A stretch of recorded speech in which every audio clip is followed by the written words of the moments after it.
Yo guys, welcome to a new video. Today is the last video of 2021.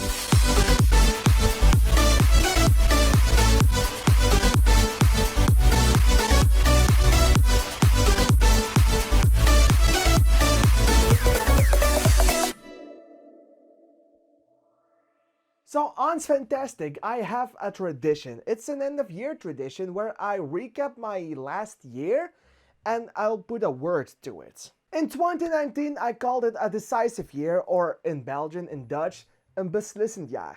I was really hopeful that time. Wow.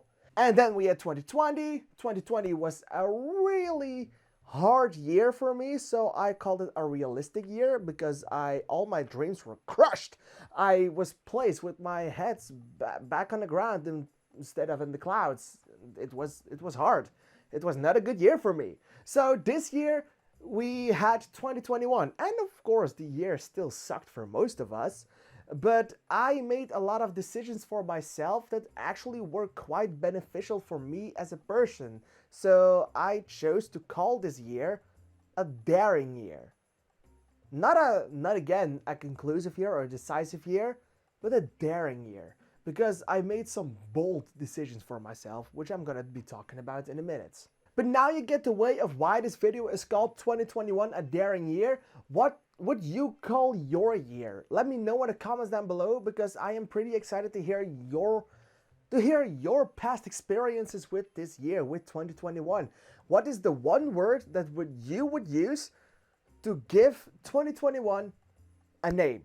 For me, it was a daring year, but what would it be for you? Let me know in the comments down below, because I'm pretty excited to hear your opinions about it and your chosen word and why you chose that word. So please let me know in the comments down below, because I'm pretty excited to hear what you had for experience in this year. How did it all play out for you? Are you happy? Are you sad? Are you happy with the year that you had? Are you mad that the lockdown and COVID took away so much from you this year too?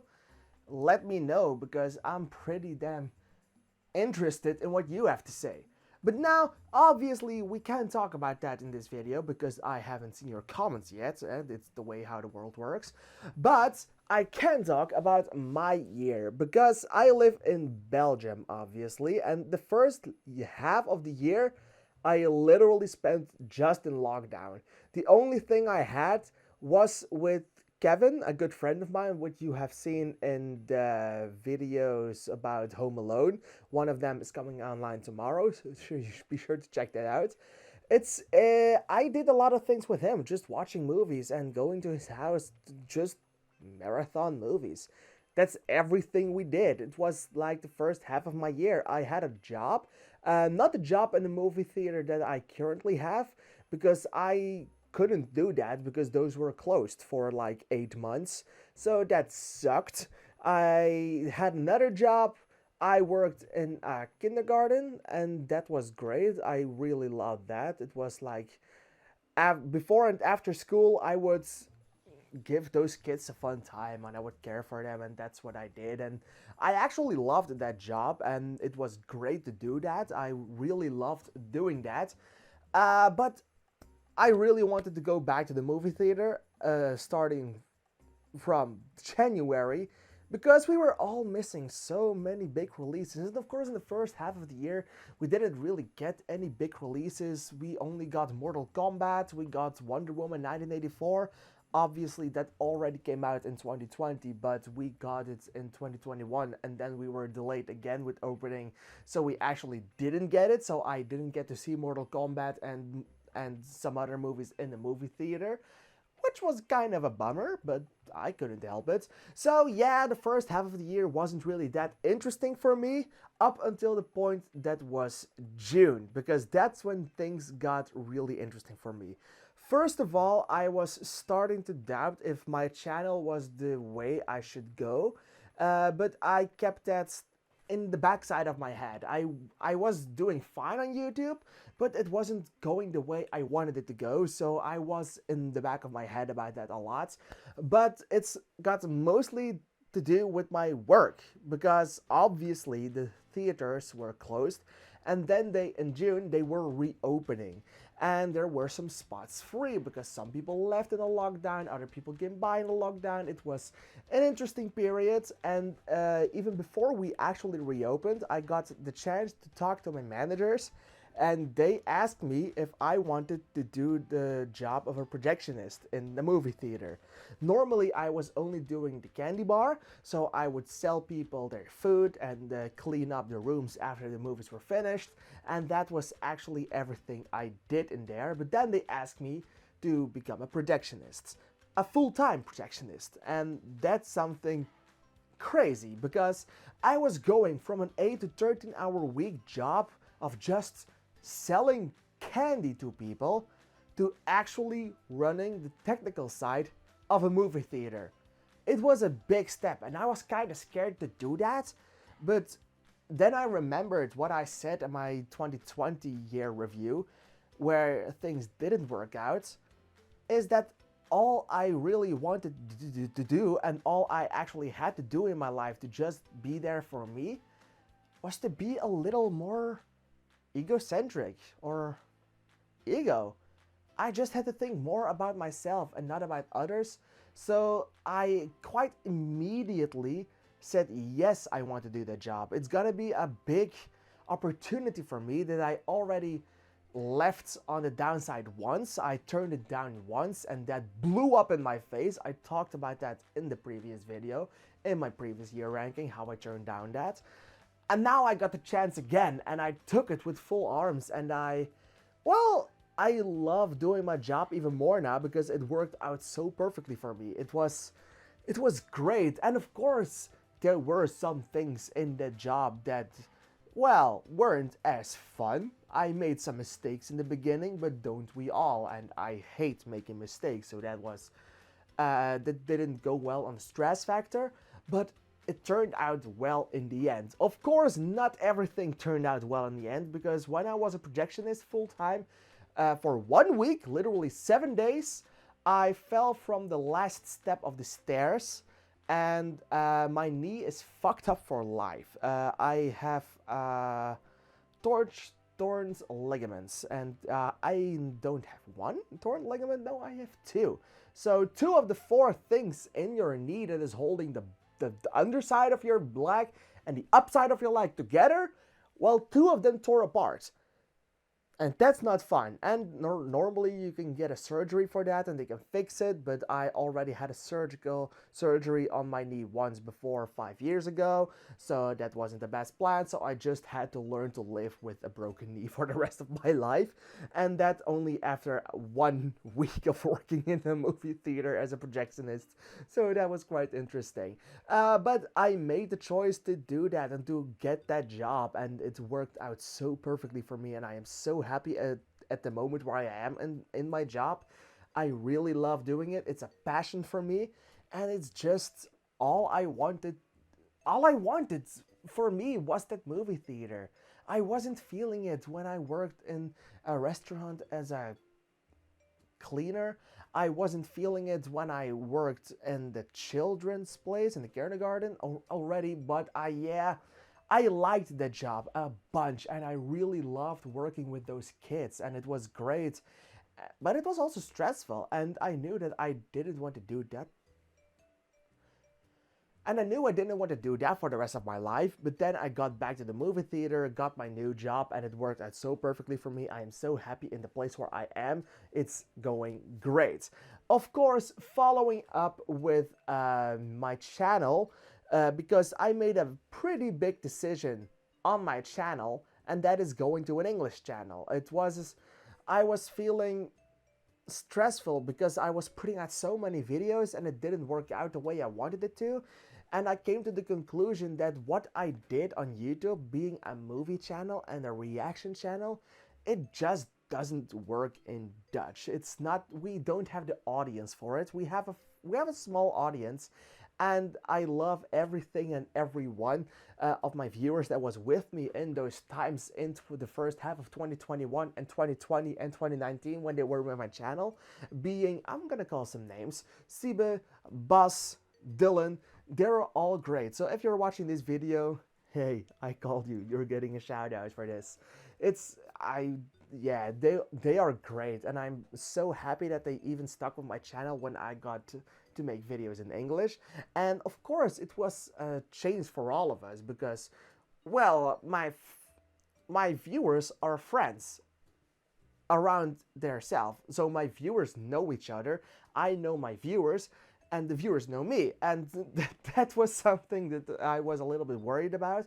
I didn't want to have this friendship relationship with everyone. I just wanted to make my videos, and I am so happy that I have a bond with my viewers. And it's so great that they stuck with me for the rest of my time on this channel, even when I went to the change of getting a new job and getting to work in a movie theater more and changing my name to an English channel and changing to an English guy myself. They have stuck with me forever, and I am so grateful for that. And they are the main reason I kept doing this, because I was on the brink of stopping with YouTube. I didn't have the time, I didn't have the inspiration, wasn't just feeling it anymore. And then I made the change to go into English mode, and it worked perfectly for me. I got better at making videos in English. It's not that I'm perfect, because I still make some mistakes on the language level. It's not that I am perfect right now, but I'm getting pretty good at it. I really love doing it, and I see with especially my Squid Game episode 6 video that it really worked for me. On some ways, I get less views because people aren't used to me talking English and people were liking me in Dutch. And that's perfectly okay. But on some other fronts, like on reactions and now with my friends watch and making videos in general, it was too easy when I did it in English, when I did it in Dutch, and now it's more of a working job that I do. It's like a second job that I do, and it's great. So going into English and keeping my viewers from before I was in English and seeing my channel grow a little bit from it, well, it worked, and I'm so happy that I got the chance to do it, and I am so happy that I made the daring decision to do so. One other thing I want to talk about is how I chose to go for myself in just in my private life. And that means, most importantly, the vacation I went on, because I was having a lot of stress. COVID and stuff, it was stressing me out so goddamn hard. I wasn't feeling it. I was almost getting depressed from everything until September, when I said, I have a vacation coming up. I don't have to go to work for 2 weeks. I'm gonna use that. I'm gonna go on vacation. I asked all my friends, but no one could come with me on vacation because obviously, well, we were in September. People were going back to school and having day jobs. So I was the only one being able to go on vacation, and I'm not up until the point where I can go on a vacation on my own and enjoy it, because I really need people around me, because I will get depressed otherwise. So I found that there was like this organization that made travel trips for groups that didn't know each other but all wanted to go on that vacation. So I did that. I chose to go on vacation with a bunch of people I did not know. And well, it really fucking worked for me, because it was one of the best weeks of my life. I have made an entire video about my trip to Mallorca in Spain. So yeah, you can see it right there. It's on the ice, and it's wow.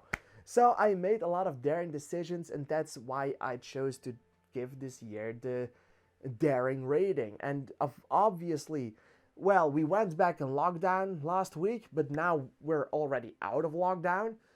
So some things are never gonna change, and I won't say my life is perfect. I'm still single. My friends are still great, but I don't see them as often as I want to. But it's still great, and I still love everything I do.